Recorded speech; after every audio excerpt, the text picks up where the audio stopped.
कबूतर और चूहे की कहानी। एक बार की बात है, एक बड़े पेड़ पर कबूतरों का एक समूह रहता था। पेड़ के नीचे चूहों का एक समूह भी रहता था।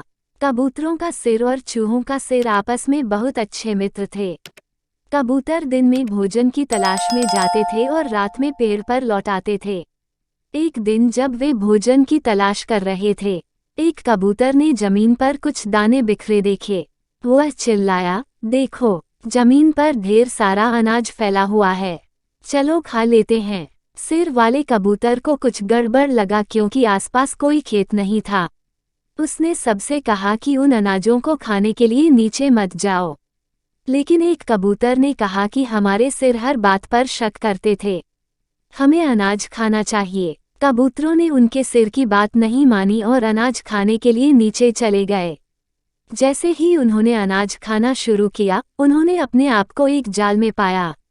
वे मदद के लिए चिल्लाने लगे क्योंकि यह एक बछिया पकड़ने वाले का जाल था।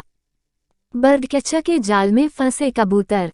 मुखिया ये सब देख रहा था और बोला, तुम अपने सिर की बात सुनो, अब तुम सब बड़ी मुसीबत में हो।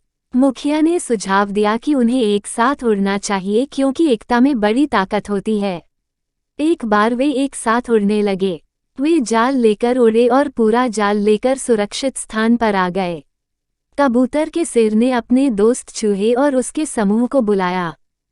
कबूतर एक साथ उड़ते हैं जाल के साथ।